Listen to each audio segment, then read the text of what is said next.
Insightful discussion from Mr. Khurram, we now have a panel discussion on the topic, Marketing to the Millennials. The panel comprises of some of the most renowned and acclaimed academia and marketing professionals who will shed light on some of the topics which are of great importance in the 21st century. Ladies and gentlemen, please welcome an individual who, after graduating from the Cardiff Business School, has been associated with the field of marketing, communication, project management, and human resource development with both local and international organizations for over 20 years. Please put your hands together for the Chief Executive to the New World Concept, Ms. Yasmeen Haider.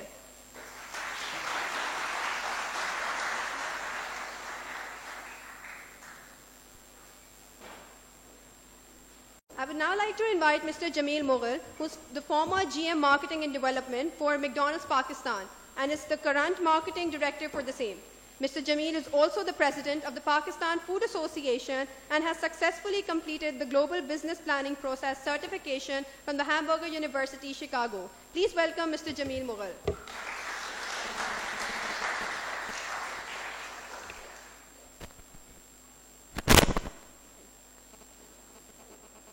Ladies and gentlemen, the next panel member enjoys acclaim as an advertising veteran of Pakistan. He's a leading consultant in the field of advertising, marketing, and media in Pakistan. As a professional advertising guru, he has over 30 years of experience in the communication industry and is a board member for the LUMS Advisory Committee and the International Advertising Association. Please welcome the chairman and founder of the Interflow Group of Companies, Mr. Tahir Khan.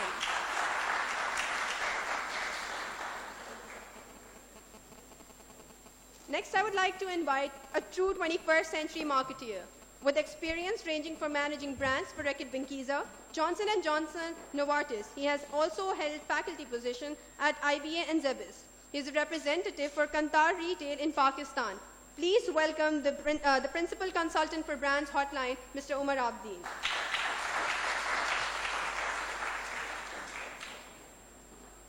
The final panelist for the discussion is an experienced marketing professional who has worked with the likes of Unilever Pakistan, Novartis UK, Coca-Cola UK, and L'Oreal Pakistan.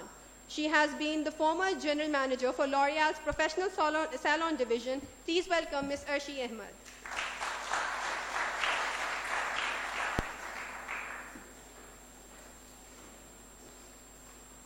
The session itself will be moderated by someone who needs no introduction in the marketing circle, Mr. Kashif Afandi. He has over 19 years of international experience. Kashif, come on. That's KSC.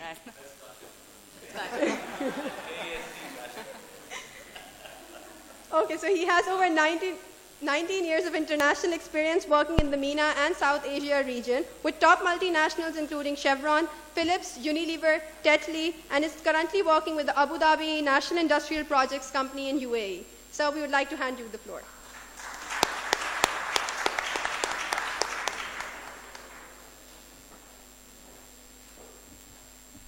A'udhu billahi minash shaitanir rajeem. Bismillahir Rahmanir Rahim. Dr. Muhammad Nishat, Associate Dean, Business Administration, IBA. Dr. Huma Amir, Chairperson, Marketing Department, IBA. Ms. Yasmeen Zafar, Convener of this conference. Distinguished speakers and guests, respected faculty, organizers, students, and my most esteemed panel, Assalamu alaikum. Assalamu alaikum ka usually jawab hota hai, wa alaikum assalam. Jazakallahu khair. Thank you. Before we start the session, and we have a very powerful panel, as you can see, I'd just like to set the stage by doing a little show of hands survey here, so we know who we're talking to, because all communication, as you know, is target audience specific. So if I may, start with the baby boomers, those born between the 40s and the 60s. Is that good? Awaaz nahi aa rahi? Hello, can you hear me now? So those born between the 40s and 60s, I know these are embarrassing questions, but just humor me. Show of hands, 40s and 60s, baby boomers. Okay, thank you. We move on to the Generation X's, so born between the 60s and the 80s. Tahir साहब पैदा नहीं हुए हैं. हाँ, exactly. आप उसके भी बाद. अब आते हैं millennials की तरफ जो topic है हमारा marketing to the millennials. So born between the 80s and the early 2000s. MashaAllah. MashaAllah. You see the irony of the situation? You have a Generation X panel talking to the millennials about millennials. And we will talk about the millennials, but before we do that, I'd just like to introduce to you an article that was published in the Time magazine last year. It was called Generation Me, Me, Me. And I'd just like to read out a few excerpts from this article talking about you, since the large part of the audience is millennials. This is what the audience said about you. It said that you are lazy, you are narcissistic, you're coddled, you're delusional, you're civically and politically disengaged, you're more focused on materialistic values and less concerned about helping the large community, you're likely to face crisis of unmet expectations, you are in constant search for a bit of or a hit of dopamine. So, you know, anybody who likes your status and you're over the moon. And you also live in a constant fear of missing out. That's the good part. They also say in the article that you guys are open-minded. So they have good things to say about you as well. You're liberal. You're more supportive of gay rights and equal rights for minorities. Confident, self-expressive, upbeat, receptive to new ideas and ways of living, and my favorite, you have an acronym for everything. So we have two extremes here. You're either self-centered narcissists or you are open-minded do-gooders. Regardless of who you are, this panel, and I will humbly try and set the stage for it by asking a few questions and set the stage going, but they don't need much cajoling from me. We will try and explore this topic as to marketing to this audience, that is you, and what are the challenges that are faced in doing so.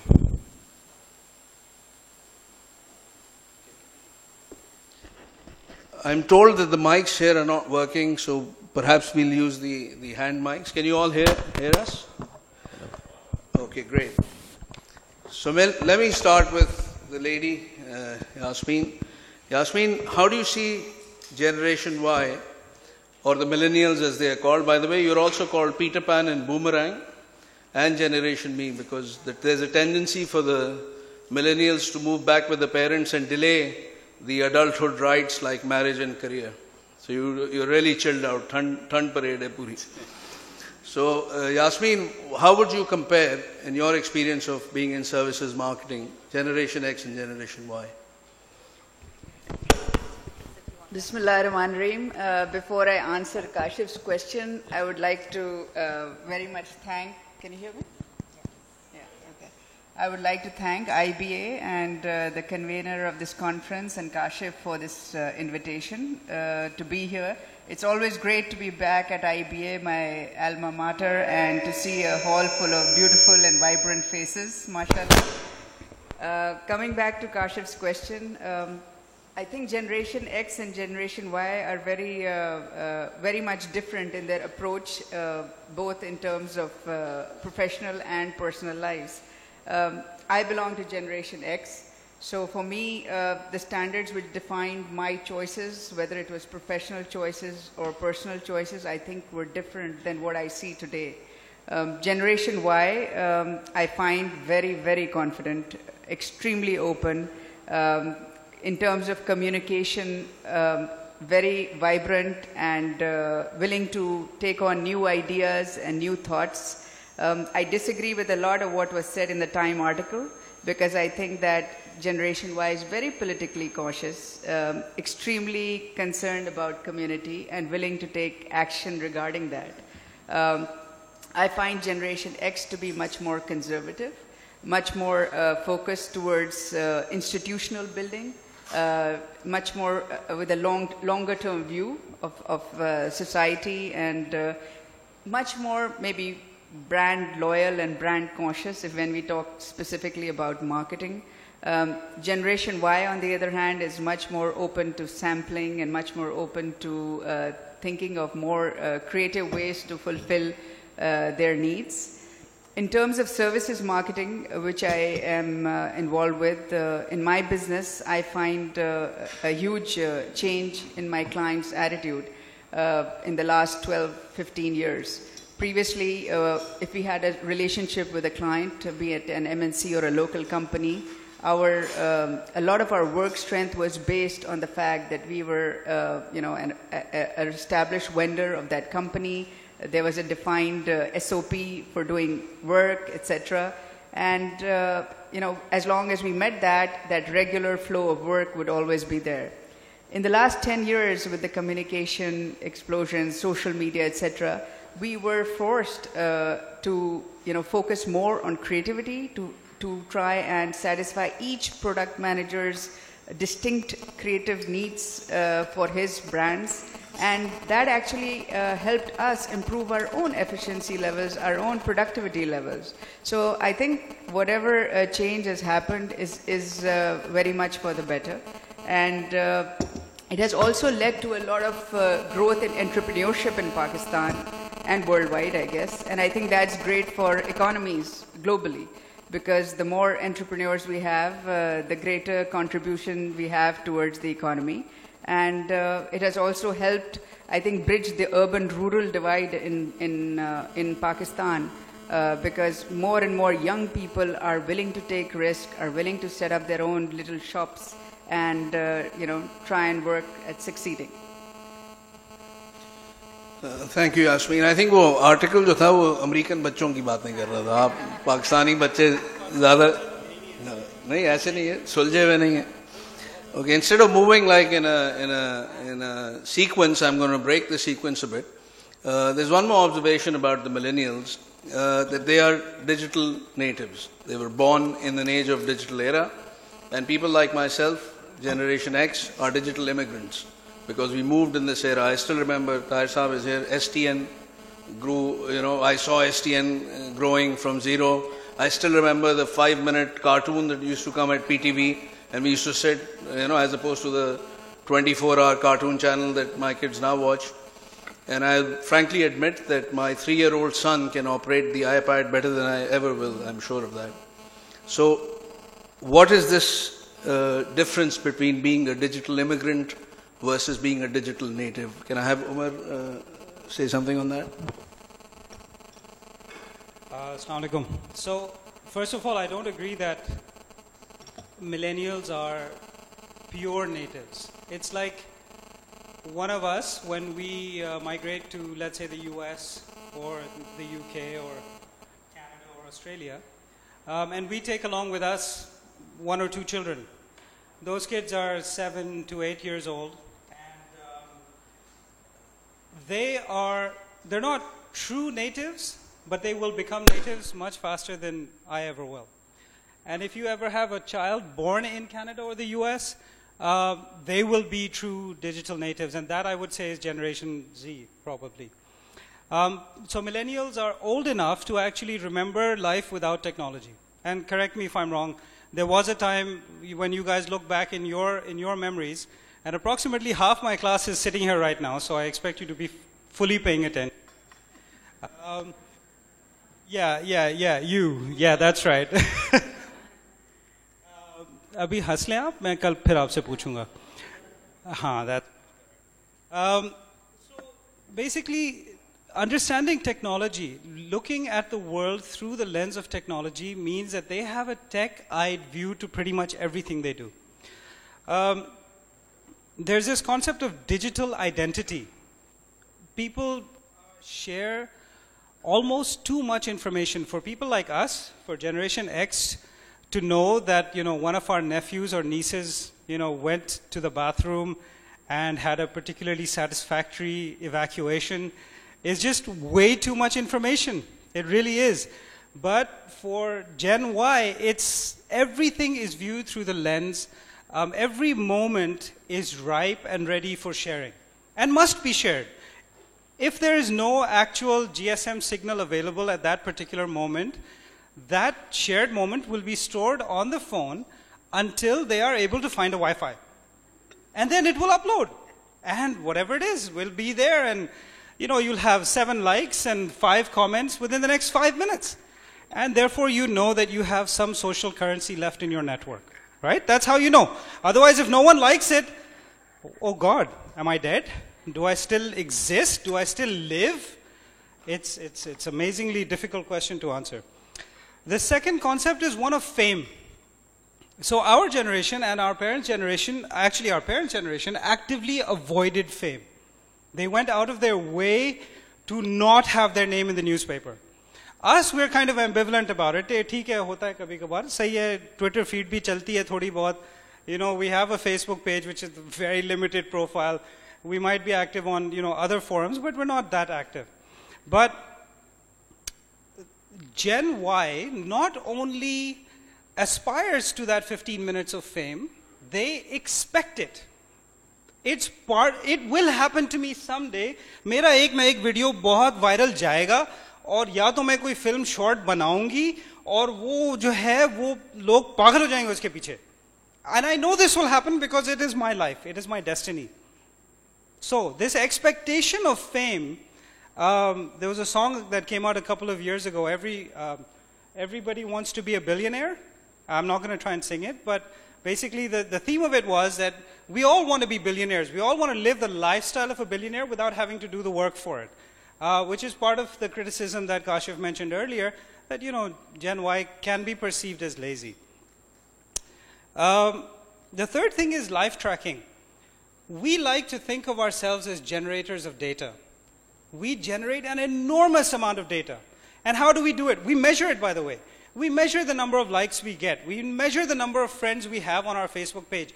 We measure the number of tweets and retweets that we get on something stupid that we said about somebody else, and who responded to that, and how many people actually decided that it was worthy to read, and so on and so forth. We measure and track data that we create because by default we are worthy of creating data. Everyone is a data or content creator in today's digital world. And this is more true of Gen Y than pretty much anyone that came before you guys. If this is how Gen Y views their world, through this continuous lens of portrayal, self-portrayal, it's all about the me. If this is it, then how do people like us, who really don't understand that? I mean, we can talk about it, and we can talk about it at an academic level, but we really don't get it. That this use of technology, this leveraging technology in every aspect of your life, whether it's having fun or looking for a husband or a wife online, which is also, I suppose, fun of sorts, or downloading one of the 101 or 1,001 apps that are available online. How do we actually then deal with that? Because supposedly we're supposed to be putting ourselves in your shoes. So I think we may be asking you for some help by the end of this session. Thank you, Umar. You hear me?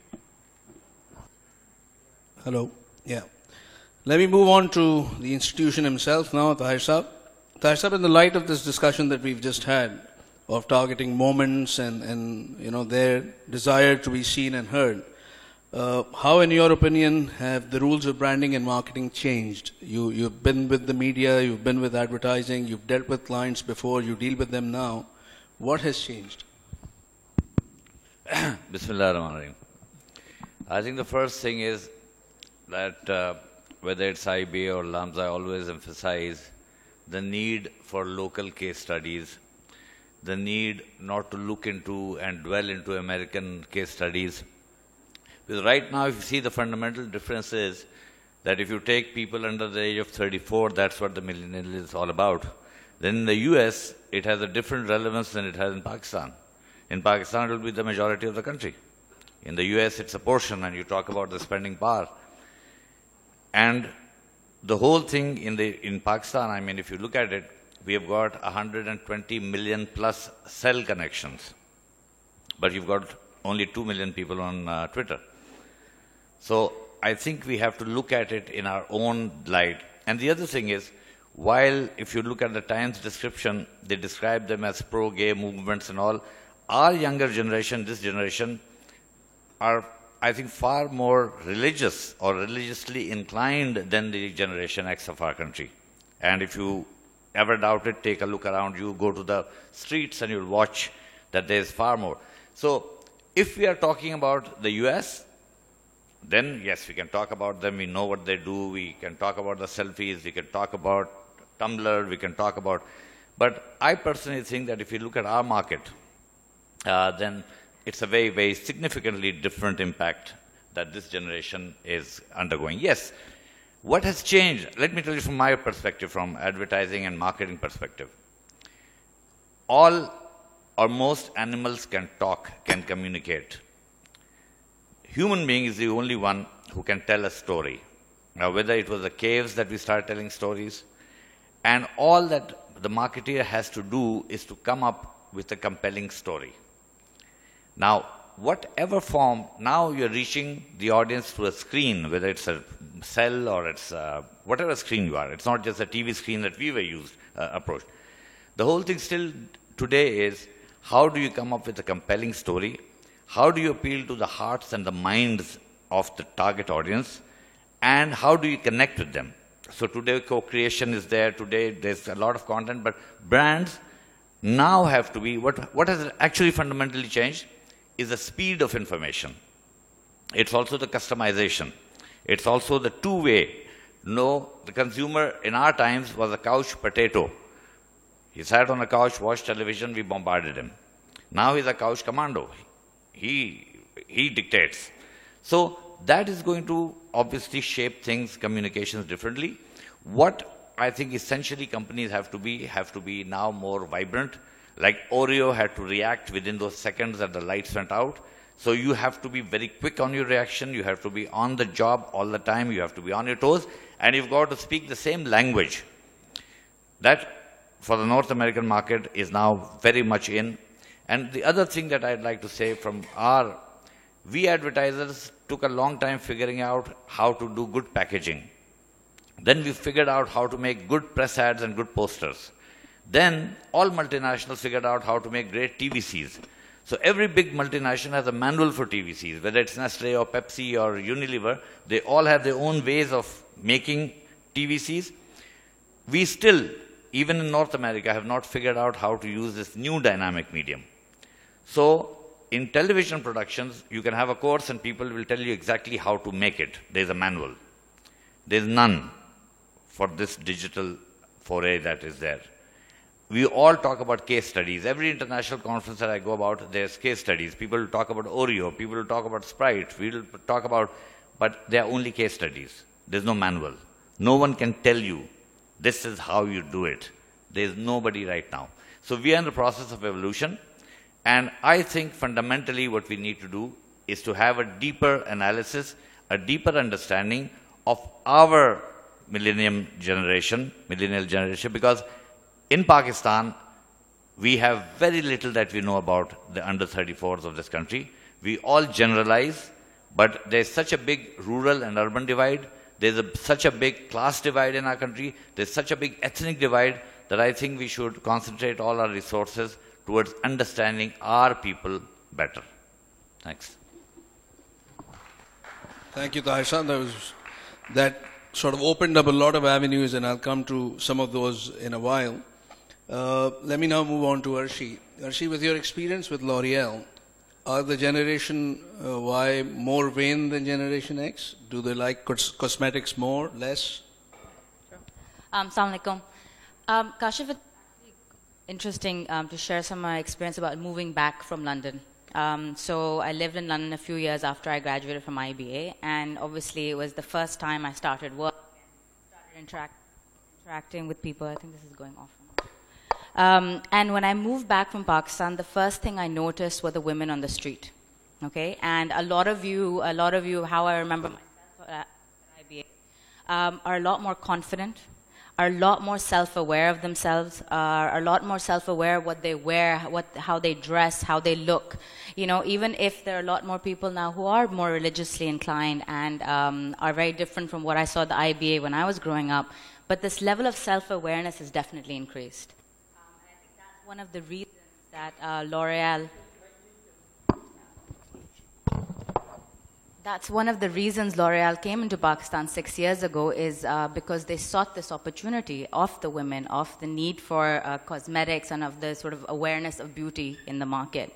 I remember that there was, sort of Jeff Kingsley, who was the president. He had come down to Pakistan. He actually walked Jodia Bazaar. He walked down all the markets, and he said, wow, the women here are just so much more confident than the women I see in India, than the women I've seen in a lot of the European nations. They want to take care of themselves. So I think, yes, there's a big change in the way women view beauty, in the way they're aware of the needs for themselves, however little or maximum. One might just be using a kajal, one might be using a lipstick, kajal, and a mascara, but there are different extremes. And I think Gen Y, if anything, is definitely more aware of what she wants. And I'd say not just the women, definitely the men. They're more aware now. The amount of guys here, I mean, can I just ask, out of the Gen Ys, how many guys use a face wash? Gen Ys, come on guys, don't be shy. My class can be honest. Okay, there is awareness. I mean, which guy would be using a face wash when we were growing up? I mean, they'd be laughed at. They'd be like, you're acting like a girl. So it's definitely that progression is seen now, and I think that's why companies like L'Oreal have come in. The second thing I think is with cosmetic marketing, I also found a very different angle to the way we used to market at Unilever, for instance, at L'Oreal, is when you're very sort of obsessed beauty brand and a beauty business, it's not about selling the product, it's about building a relationship. And I think that's the one thing that I really had to shift my own mindset. If you don't get these Gen Ys, as Yasmin and Umar were saying, if you don't really understand how to build a relationship with them, then you can't get them to do anything that you want them to do. I was a very easy consumer. People used to be able to give me 4 rationale points, and I'd be like, oh, okay, I'll go do that. But now it's about really reaching their heart. And I keep telling my class this, and I'm a real believer. You have to sort of hit their chord. You got to reach them. And once you're able to do that and understand the Gen Ys, I think that's when you really make a difference with them. And I think the third thing for me, which is again really, really important, is the power of influencers when it comes to the cosmetic industry for the people of the Gen Y generation. We were having a very interesting discussion, myself and Jamil, about why L'Oreal does a lot of PR stuff as opposed to just regular advertising.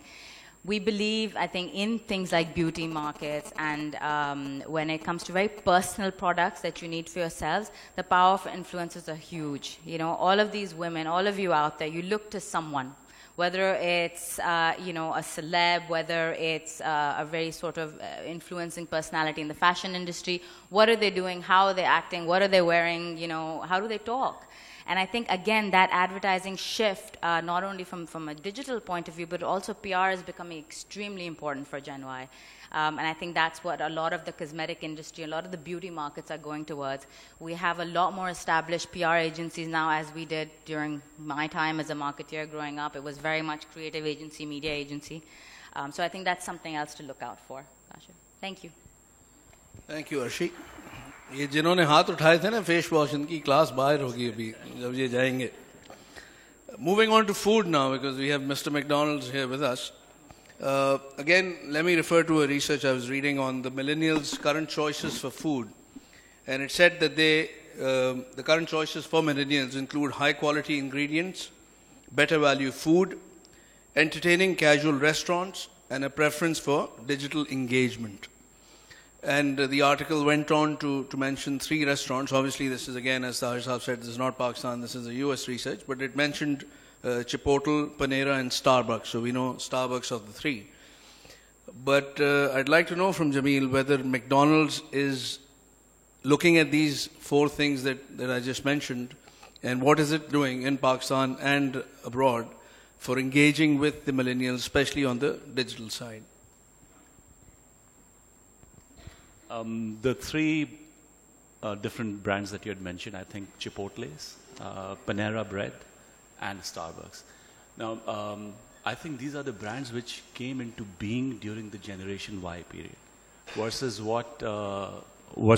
McDonald's was born in 1955, which was probably baby boomers, if I'm not wrong. And a brand which was born in 1955, and which is a responsible brand. So, you know, and you've had decades of operations behind you. Until about, let's say, a decade back, McDonald's was very conservative when it came down to tech-related services. So finally, they're taking the shift. Now, for example, Panera Bread. Panera Bread is, I think it's only in US, and within US, I think it's within 2-3 states, which is giving you healthy choices, which is giving you quality ingredients, so on and so forth. And they kind of give you the tools so that you can engage, Wi-Fi per se, and so on and so forth. Whereby Starbucks can give you points on your digital medium, you can make cashless transactions, now within, let's say, the US market, McDonald's has geared up completely. Especially when you have got so many liabilities attached to you, so you need longer transition period converting yourself from, let's say, not digital to digital, because digital has got a lot of package to it, comes with digital responsibility. Any misinformation, misinterpreted, can go completely on the other side. Now, for example, Starbucks, their perception to being a digital, to a brand which is very related to the Y generation. There are many ways to look at it. Starbucks within US operates differently, within Middle East operates differently when it comes down to the connectivity per se for the Y generation. In Pakistan, we are also gearing up similarly. Now you have to keep in mind whether the technology, this whole communication or this whole engagement as in a brand to Generation Y has to also be backed up with technology. Now, do we have the technology available in Pakistan? We've just we've not even gone 3G yet, maybe in Islamabad and Pindi.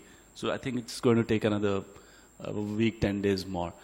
Wi-Fi is for that matter. Now, you've got a lot of restaurants which are Wi-Fi enabled today in Pakistan, but is it, now purely talking from a brand point of view, is it a legal way to provide internet services in an open network in a restaurant? According to PTA regulations, no. So, now, let's say if we do that, we will be asked questions immediately, versus if someone else does it, unfortunately, they will, get away with it. So we need to really ensure that all the ingredients of, let's say, the legalities and the whole lot is in place. You need to know the user of the internet in the restaurants. You need to know the user who's making cashless transactions.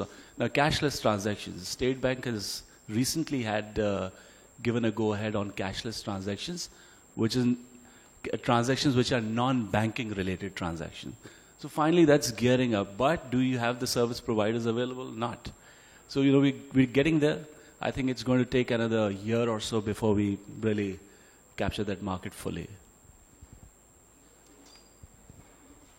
Sorry for the mic shuffling. Now, this one's for anyone who wants to take it. I read research which said that the millennials do about 88 text messages a day. And they're mostly to other millennials. So the peer group, let's say a 17 or a 20-year-old, is texting to another group of 20-year-olds. The question I have then is, who are their role models then? If they're so influenced by each other and consumed in their own worlds, who do they look up to and who do they want to become like? Anyone in the panel who wants to take a crack at this? Tarsa? I think while they communicate amongst peers, they do have role models. And all the big celebs are there. And the celebs have also caught on. So if you look at selfie, it is not done by a peer. So one big celebrity, and celebrities who have caught on have then created huge followings. So they do have their role models, they are, but they also, I think their bigger role models are people who shoot to instant fame by doing something. So they are looking, they are tracking it very closely, and their role models essentially haven't changed much. But for instance, I was looking at Angelina Jolie's yesterday, and she's not very good at it. Brad Pitt is not very good at it, but there are some others who are very, very good at it. Some of our own people are much better. For instance, Dr. Shahid Masood has 800,000 people following him on Twitter. 800,000, which is much more than a lot of, but because he's worked at it, he's cultivated it, so I think that they do have role models, and essentially those role models are not necessarily different from the role models that you and I had while we were growing up. Barring a few who have shot to instant fame, but that happened in our days also. The Beatles also shot to fame out of Liverpool from nowhere. I just wanted to add, Kashif, that I think I completely agree with that. I think they all have role models, but the danger is that they, as little communities, choose their role models. So the more active one in their community, the one who is going there and pressing the first like, the one who is, immediately saying, yes, I think that girl is good looking, or that guy is, someone I want to follow, they create these before the world has a chance to actually let these role models come out. So it's very quick. These people are made very quickly, and I think that's a bit of that danger, because they don't stop, pause, think, and rationalize like we used to do. Is that person worthy of being a role model? It's sort of decided instantaneously. So that's dangerous for us, because we don't really know who to go after. So whenever I would be choosing a model or somebody who I would want to have for that video tutorial, she'd be out the next day. She'd be defamed because she did one stupid post. So I think that's the danger, because you got to keep up with them very, very quickly. On the subject of role models, would a PSY or 1 pound fish, would something like that have become popular, had the Generation Y not been the way they are? Anyone? How does that happen? How does a 1 pound fish become, a viral sensation? Well, I think one of the things we have to understand is that Gen Y is seeking authenticity, right? And authenticity has different meanings for different people and different groups. When you see someone who is completely caught up in what they're doing, completely passionate, completely nuts about what he's doing, and he may be a complete, damn fool of the first order, according to a Gen X or oh God, oh God, perfect example, right? So it really doesn't matter that that person is horrendous at what they're doing. It really doesn't matter that their voice is so bad that it can literally crack glass. It doesn't matter that they look so bad that they shouldn't even be on TV or video. What matters is that they passionately believe what they're doing. And they're so into it that they have basically ignored every other so-called societal norm, every other societal expectation, and they're just doing their own thing. That, to Gen Y, is authentic. That this person really doesn't give a bleep. They really don't care. And that makes that person somehow aspirational. कि यार मैं भी अगर मेरे में भी इतनी तप्पड़ होती, अगर मेरे में इतने गट्स होते, अगर मैं इतना बड़ा मर्द का बच्चा होता, तो मैं भी शायद अब इसकी जगह पे बैठा होता. Now, Sai is not really a great example because he has a really long career, and to call him a one-hit wonder is not fair, because in his world, he's already a very famous, pop rock star, whatever you want to call him. The fish guy, yes, I mean, he's on billboards in Pakistan now because, he's got that 15 minutes of fame, and marketers want to leverage that.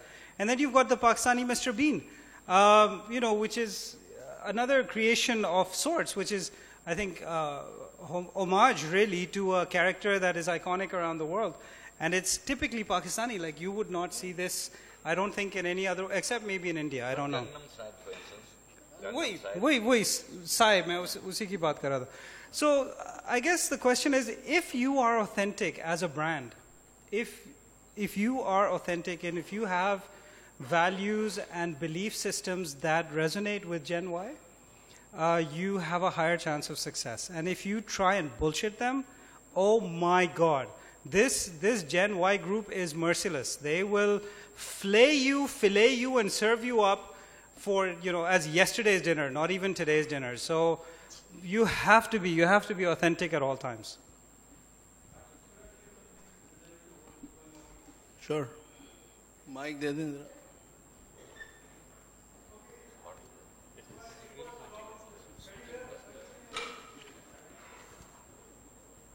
Okay, can you hear me?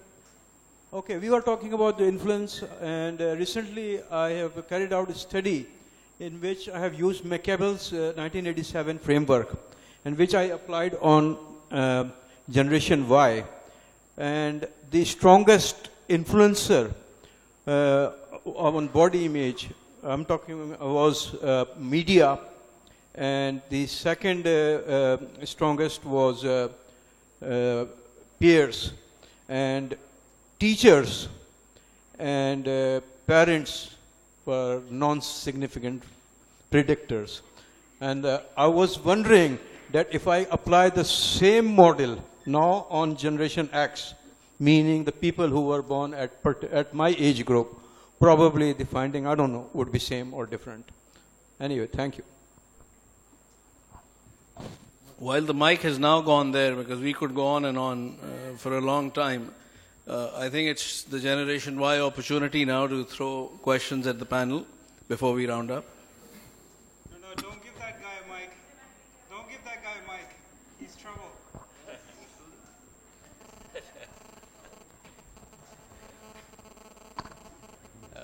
My name is Wasik Mustafa. I'm a student of MBA and a student of Umar Abedin. I'm a student of IBA and a student of MBA. It's on. Huh? Just keep it close to your mouth, Wasik. Okay. Can you hear me now? The question is, when I see the relationship of Generation X and Y, I see a relationship of parents and children, where parents are more controlled, and where Generation Y, which is children, are seeking more empowerment rather than manipulative means to influence them, as Generation Y seems to be doing that. As far as statistics goes, research shows that Generation Y is more, Generation Y trust peer-to-peer word of mouth rather than traditional media. So how do you see that? Because, and there are not many brands that are going on the digital side of it in Pakistan as far as word of mouth is concerned. And for me, instance, I don't watch TV at all, like 30 minutes a day. TV is not for me because they don't serve the purpose. Whereas I move around with my friends in my social circle. So how do you see the scenario and things to be done? Let me just make a comment and then I'll throw it to the panel. I think this is exactly what we've been trying to say here, that peer-to-peer is more trustworthy than a paid message on the media. So I think that point is well taken, and that's the way it is. They trust themselves more. But the power of the social media, I can tell you, I was in Pakistan, and this is about 5 years back, so it was still powerful. I had a Dolan's refrigerator, it stopped working. I called their customer services, nobody was answering. I posted a Facebook message, status, which said, "Kyunke Dolan's unreliable hai." And within half an hour, the national services manager of Dolan's called me and my fridge was fixed. So I didn't have to go anywhere except use the power of talking to other colleagues and peers, and the message got through. Media ki baat hai, Tahir Sahab, you want to say something? I think it is true that jo powers of authority have changed. Teachers, parents, and they've been happening not just with this generation, they have been happening over time. And, but I still think that we must keep in mind one thing, that in our society, it still has not changed that significantly. We must keep that in mind. It has changed relatively. It is not the same. And also, our people react in a very different way, even in this day and age. For instance, I don't know how far you know the impact of this Geo episode has had on Geo's own sentiments in the public. Previously, whatever Geo did, they had some public sympathy, so they wrote it out. This time around, cable operators are shutting it on their own. And a lot of these cable operators are fairly young people. So in our youth, our people read things differently because we live in a different part of the world and we have very, very different situations that we are growing up in. And the other thing in Pakistan is, I tell a lot of my clients, these are the last golden days of television advertising. Because television advertising is so cheap in this country that today, with a very little budget, you can effectively reach a lot of people. And I think, just to give you an idea, Pakistan television has not raised its rates for the past 15 years. In fact, it has gone down. So, the reason why advertisers are still not investing that much in the digital is because they are getting very good value for money on television. And once this equation changes and television actually starts charging the rate it should, things in Pakistan are then likely to start changing.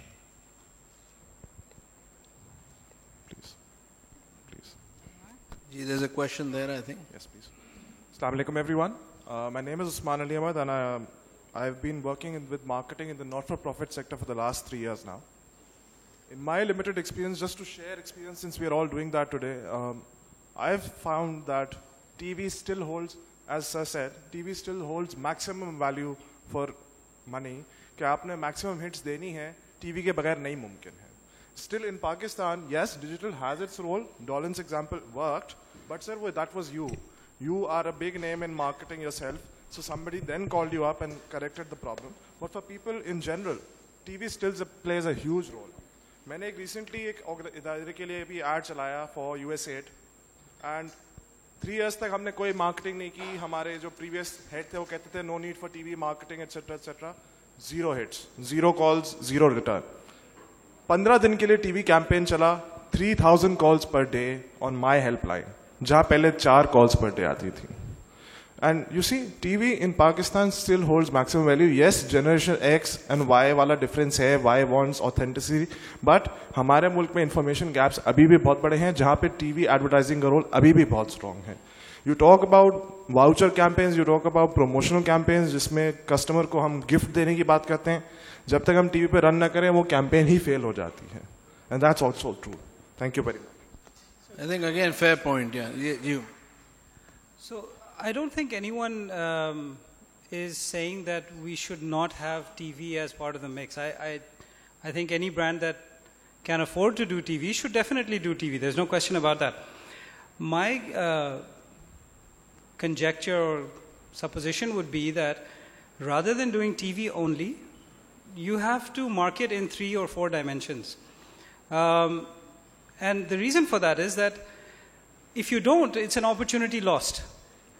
So TV is a very one-way medium. It talks at you and it doesn't really allow people like Gen Y, which is what, 20-25% of your population, maybe 40% of your population, depending on where you are. It doesn't allow them to engage. And they want to engage, they want to connect, they want to put in their 10 cents worth. They want to talk about what it is that is interesting to them. So if you are a brand that's running only a TV campaign, you're losing out on the opportunity to have a meaningful conversation around realities for them. And why the heck would you want to do that? As a brand marketer, if you're not doing that, you're just being lazy.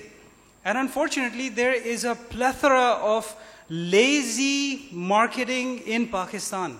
I mean, some of the marketing that I've seen, that I've been exposed to in the last few months is shocking at the level of intellectual laziness that comes out of billboards and TV commercials. And I don't know where to lay this responsibility. Is it the client? Is it the agency? Is it a combination of both? Is it just that people can't be bothered? And the fact is that those brands are alienating consumers on a daily basis instead of building the loyalty that they want. So I hope that gives a slightly different perspective to it. Yes, please. Let me answer that. The whole question is that a lot of brand managers in our country find it fashionable to include a digital portion to the budget without knowing what to do with it. So that is... And often it doesn't get spent. So, I think you go to the biggest of the clients and you'll say, can you manage my Facebook page for me? Can you manage the social media for me? And that is where it stops. So that's why I'm saying ad agencies and clients both have yet a lot to learn. The way they have perfected TVCs, they have not perfected this medium at all. So till, and both, I think work needs to be done at both ends. May I just add to that, Tahir Saab, I'm here. Dr. Humami. My concern is that you are right that, TV is very important, and, we managed to get maximum brand awareness and maximum brand sales and promotions, etc. through TVCs.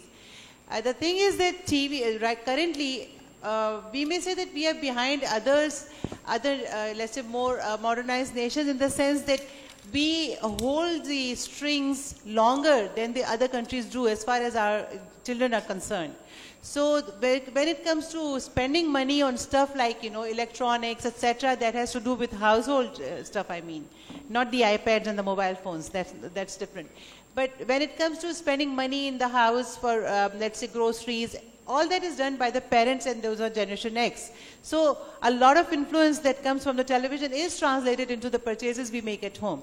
And we continue to live with our parents for longer anyway. So whatever the Time magazine was saying does not apply to us in that sense as well, because we continue to live with our parents, no matter, even when they are very old and we are very old, and they continue to survive. So that particular thing is there. But the thing is that are we really looking forward to the time when eventually the parents or the Generation X will become too old to continue doing all the activities they do, and the Generation Y will take over as far as household purchases, etc., decision making is concerned?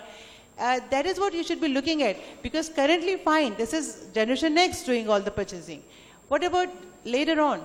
Because this generation is very different, and I can assure you that even in my own household, I've got kids who are all grown up, and they have only just started working in organizations. They really don't watch TV. That is so true. They don't watch TV. They are forced to see an ad because they have studied at IBA, and they have to watch ads to make comments, to comment on those ads, basically TV ads. But they don't really watch TV. They watch serials, they watch series, but they get those series and they bring them over and they watch them in one go. So we watch everything at home. We see White Collar and we see Game of Thrones, but we never see any hum drama because they don't let us see, or any geo drama, because we can't see that. This is not what we do anymore. So basically, are we preparing for it? Is your industry preparing for that time? That is my question to you. Actually, just to answer your question, in the words of Altaf Hussain, you are still part of the 2%.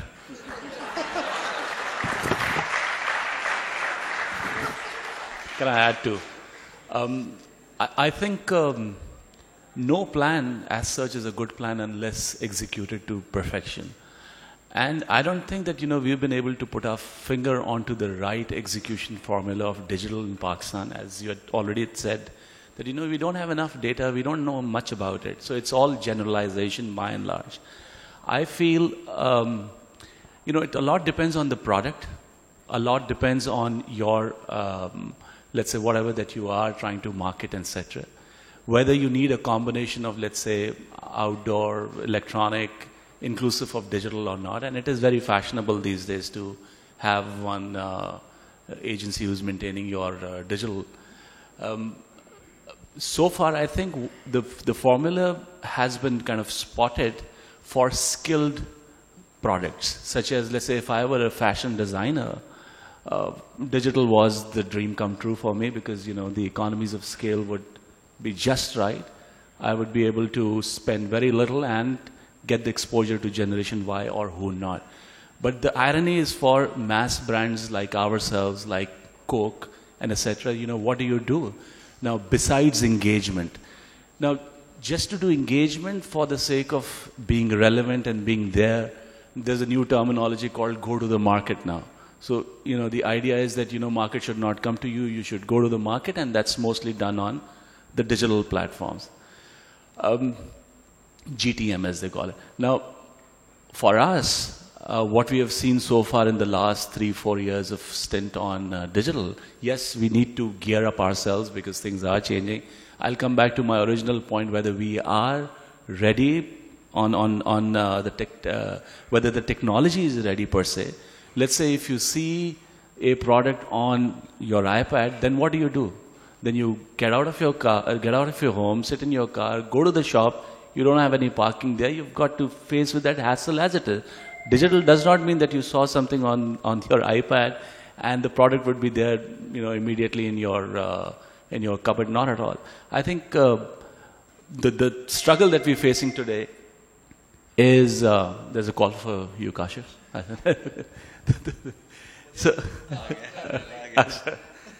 So I think the struggle for mass brands like us communicating with Generation Y is that you're engaging one, you're telling them what you're doing, etc. But when it comes down to absolute sales per se, absolute transaction per se, it does not happen unless if you give a freebie. Now for a volume brand to give freebie is next to impossible. So you just, depending on the brand, certain brands are there just for the relevance sake. Some are there for, let's say, trying to seek some virality one way or the other. But there are others like fashion designers or who not, artists and all. I mean, like your improv comedy is picking up big time. But that's a different ballgame. So we need to compartmentalize as to what we are looking at for our digital. I agree with you. Like, for example, USAID related product. Now, what sort of relevance does it have with Generation Y? Now, you need to know whether it was TV versus digital, or is it your relevant, or who started calling you after you went on TV. Probably these are those people who do not go on digital. So that's you need to, differentiate all of that. I agree. But then you need to know your audience first and then advertise according to that. I think I've been given the 5-minute warning, which was like 10 minutes ago. Before we walk out of this session disappointed, dejected in the ability of this Generation X sitting here, कि इनको तो कुछ नहीं आता.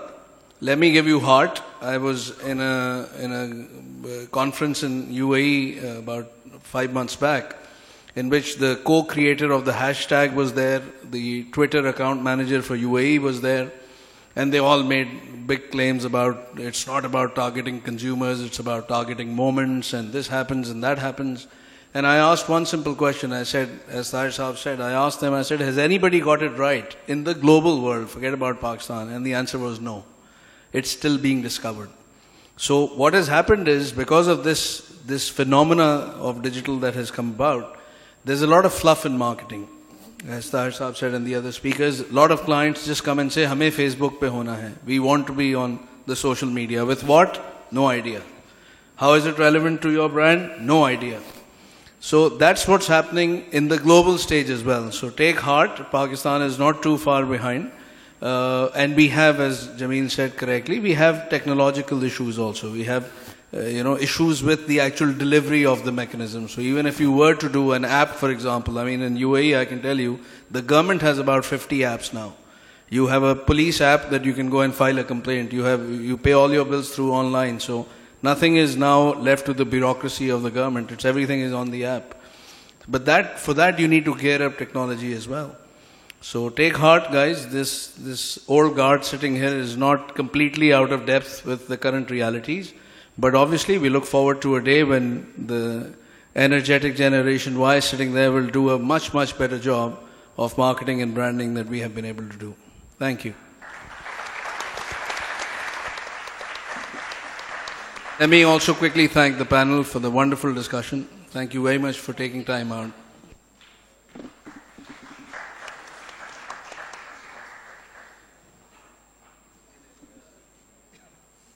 Technology. I'd request the panelists to please stay on stage, and I would like to request Ms. Yasmin Zafar to please come on stage for the distribution of the plaques.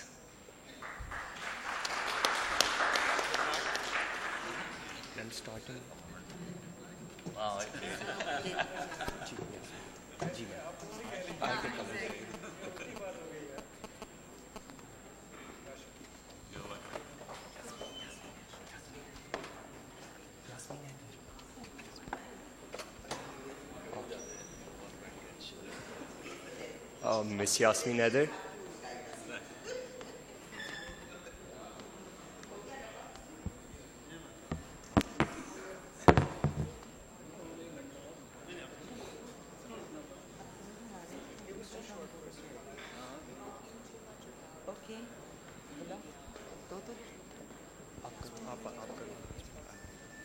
Ms. Yasmin Heather, please come ahead and please accept a token of appreciation from our side.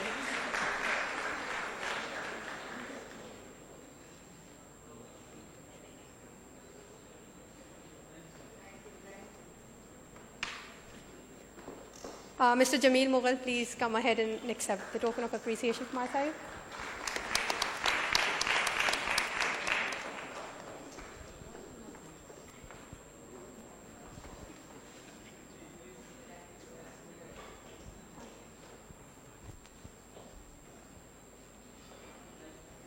Mr. Tahir Khan, please come ahead.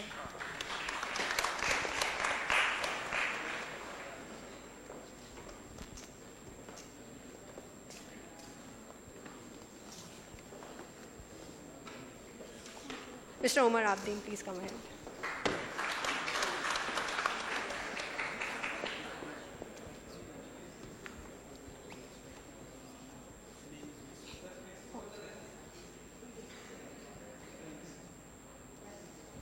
Ms. Arshi Ahmad, please join Ms. Yasmin.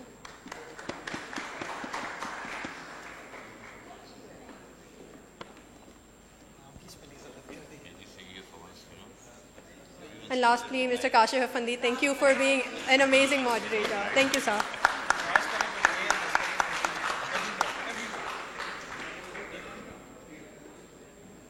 Thank you, Ms. Yasmin. We'll now be having a short lunch and prayer break. We are requested to move towards the lawn outside the auditorium. We'll resume after lunch. We'll resume with parallel sessions for which you can refer to your program design. Thank you.